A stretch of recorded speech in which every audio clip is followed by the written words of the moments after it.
ہیرا کی کہانی، ہیرا کی زبانی۔ میرا نام ہیرا ہے۔ میری عمر اس وقت 14 سال ہے۔ میں 9th کلاس کی اسٹوڈنٹ ہوں۔ میرا بھائی حسن مجھ سے 2 سال بڑا ہے اور ہمارے ماں باپ نہیں ہیں۔ ہم دونوں ہی گھر میں رہتے ہیں۔ میرے بھائی کا ایک دوست بھی ہے جس کا نام اویس ہے۔ ہم غریب گھرانے سے تعلق رکھتے ہیں۔ اس وجہ سے میرے بھائی نے زیادہ تعلیم حاصل نہیں کی۔ وہ میری تعلیم اور گھر کے اخراجات پورے کرنے کے لیے ایک آٹو ورکشاپ میں کام کرتے ہیں۔ وہ صبح 7 بجے جاتے ہیں اور رات تقریباً 10-11 بجے ہی واپس گھر آتے ہیں۔ میں بھی صبح اٹھ کر چائے ناشتہ بنا کر بھائی کو بھی کھلاتی ہوں اور خود بھی کھا کر اسکول روانہ ہو جاتی ہوں، اور دوپہر 2 بجے میں گھر واپس آ کر اپنے گھر کے کام کاج کر کے پڑھائی میں مشغول ہو جاتی ہوں۔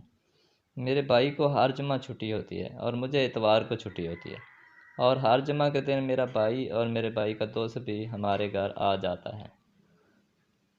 ہم خوب ہلا گلا کرتے تھے اور بہت انجوائے کرتے تھے۔ ایک دن بھائی واش روم میں نہا رہا تھا۔ میں چائے بنا رہی تھی۔ میں چائے بنا کر جیسے ہی واپس آئی، چائے ٹیبل پر رکھنے لگی تو میرا تھوڑا سا دوپٹہ سرک گیا۔ تو جیسے ہی میں نے دیکھا، اویس میری طرف دوسری نظر سے دیکھ رہا تھا۔ میری نظر جیسے ہی اس پر پڑی تو اس نے پلک جھپک لیں اور ادھر ادھر دیکھنے لگا۔ مجھے برا تو محسوس ہوا، لیکن پھر دل میں سوچا کیا پتہ اس کے دل میں کچھ نہ ہو، ایسے ہی مجھے دیکھ رہا ہو۔ وہ پھر بھائی واش روم سے آ گیا۔ ہم نے ساتھ بیٹھ کر چائے پی۔ میں نے نوٹ کیا کہ ویس میری طرف کچھ زیادہ ہی متوجہ ہو رہا تھا۔ خیر، وقت گزرتا رہا۔ ایک دن مجھے اسکول میں کسی کام کی وجہ سے لیٹ ہو گیا تو اسکول بس نکل پڑی۔ مجھے گھر آنے کے لیے کوئی سواری نہیں مل رہی تھی۔ میں نے بھائی کو کال کی، کہا کہ مجھے آ کر لے جاؤ۔ بھائی نے کہا میں ورکشاپ میں پھنسا پڑا ہوں، یہاں پر بہت کام ہے، میں نہیں آ سکتا۔ میں ویس بھائی کو کال کرتا ہوں، وہ تمہیں لے جائے گا، وہ بھی میری طرح تیرا بھائی ہے۔ میرے بھائی کو منع کیا، لیکن اس نے کہا کہ کچھ نہیں ہوتا تو تمہیں گھر ڈراپ کر دے گا۔ پھر اویس بیگ لے کر آ گیا، میرے اسکول کے باہر آ گیا۔ میں اس کے ساتھ بیٹھ گئی تو اس نے بیگ بڑی تیزی سے چلائی۔ جہاں پر جمپ ہوتے تو فل بریک لگاتا اور میں اس کو جا کر ٹچ ہوتی۔ میں اس کا ارادہ پوری طرح سے سمجھ چکی تھی اور مجھے حیرت ہو رہی تھی کہ میرا بھائی اس پر کتنا اعتماد کرتا ہے، اور یہ ہے کہ اپنے دوست کی بہن کو چھیڑ رہا ہے۔ میں اللہ اللہ کر کے گھر پہنچی اور اس نے مجھے پوچھا کہ آپ گھر میں اکیلی ہوتی ہو، آپ کا بھائی کس ٹائم آتا ہے؟ میں نے اسے بتایا کہ وہ 10-11 بجے آتا ہے۔ میں نے اسے یہ بتا کر بہت بڑی غلطی کر لی۔